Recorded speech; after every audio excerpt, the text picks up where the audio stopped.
now 3 of the 4 teams that are remaining in the play-ins are from minor regions, the non-major regions, of course, the LEC, LCS, LPL, and LCK. This always will. Obviously, the memes exist, Tyler. Oh, there should have been other teams invited. Add an extra seed for the minor teams. Look at the way that the LEC performed, or Mad Lions, et cetera, et cetera. We've already addressed that. You already talked about that. That's not what I'm asking here. What I do want to know, and I'm asking this very seriously, is I know that these are big victories for the minor regions, and we've had some great storylines. Legacy has been a great storyline. PSG Talon has been an amazing storyline. Supermassive performing well. Unicorns of Love came as advertised. We're seeing some great teams. We haven't seen them against the best in the world, according to us, in the group stage, etc. But we're still seeing some great showings here and some fantastic results. So based on what you have seen so far, Tyler, I'd love to hear your thoughts on what you make of the minor regions and where they stand versus the teams that you've seen in the regions that you've seen, and is the gap shrinking at all? The gap is shrinking comparable to the very good teams of the top regions. I'm talking about the second seeds, third seeds especially, but I still think there's a gap when it comes to, as is there in the entire field of the TESs, the top esports, the Damwon Gamings, the G2s even, the JD Gamings. I still think there are 3 or 4 teams that are ahead of the bunch, but below that, it's anyone's game. If you tell me that Supermassive beat, Rogue in a best of 1 or a single elimination game, not gonna. It's a bit of a surprise, but it's not shocking anymore. If Suning lost to Unicorns of Love, I think more people would be like, okay, Unicorns of Love, they're crazy, they're aggressive, they got their kills there, they snowball from there. Because looking back, 5-6 years ago, you could honestly say that the minor region teams didn't have good enough players. So there were some, diamonds in the rough, but overall, these players just couldn't hack it comparably to the LPL or the LCK especially, or even North American players for that fact. They just were outgunned. They were outmuscled. It was like watching LeBron James beat up on some high school kids. It wasn't fun. It was actually quite embarrassing trying to watch, Lion Gaming play Siege Against Blaze 7 years ago. It just wasn't even the same game of League of Legends. It was embarrassing. Like this team did not deserve to be on the same field as the one they were playing against. Now, we have guys like Jose Dioda. We have Armut. We have these like mechanically gifted players who are not just elite players mechanically in terms of their own region, but I think in terms of the entire region. Watch Jose Dioda today. Even though his team got outclassed and outmuscled in a lot of those positions, he mechanically had so many slick plays. Like, if you watched him versus Kindred and how many times he beautifully just without nonchalantly would kick Peanut out of his ultimate and just execute him. He's Jose Dioda is a star where no matter where he goes, it just comes down to the infrastructure. It comes down to the infrastructure and the talent they get to play against.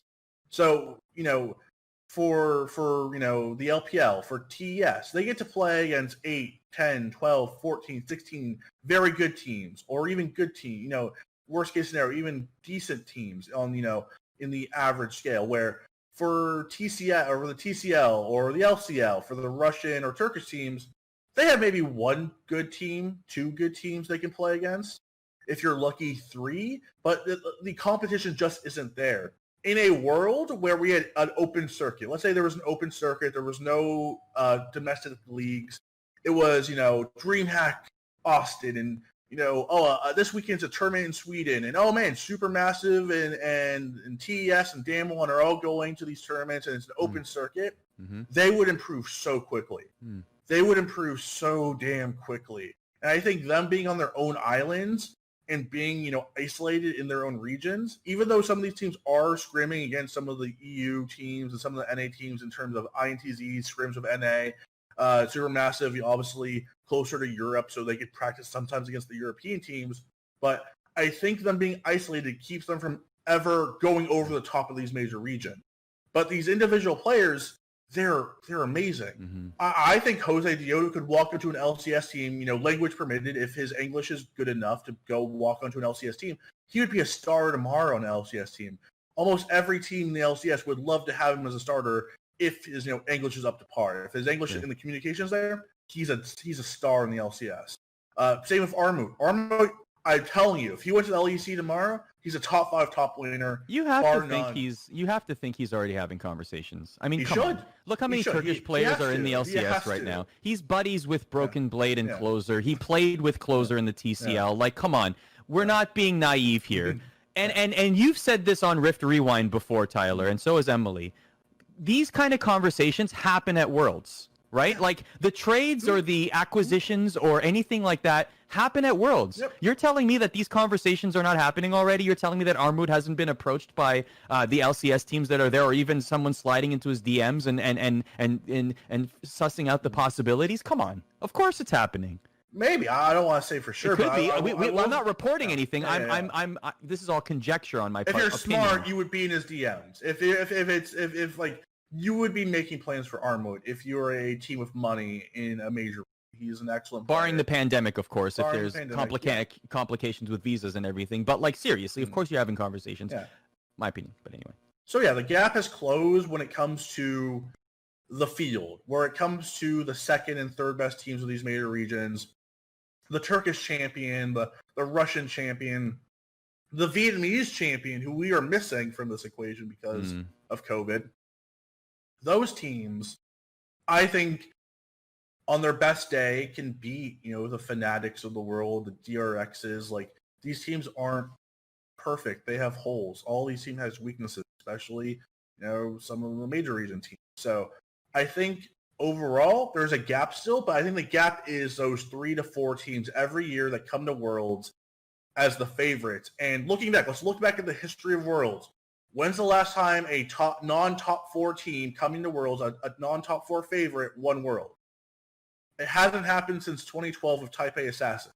2013, 2014, 2015, 2016, 2017, 18, 19, and maybe even 20, all of the prohibitive favorites coming in, at least even in the terms of like IG of 2018, they were still seen as like the 4th best team odds-wise coming into the tournament, and they still won. So I think the gap is there, but the gap is these elite teams and everyone else. I think the gap between regional, the 4th seed LEC and the Turkish champions, it's gone. It's gone. Supermassive is a better team than Mad Lions, and they've showed it throughout this tournament.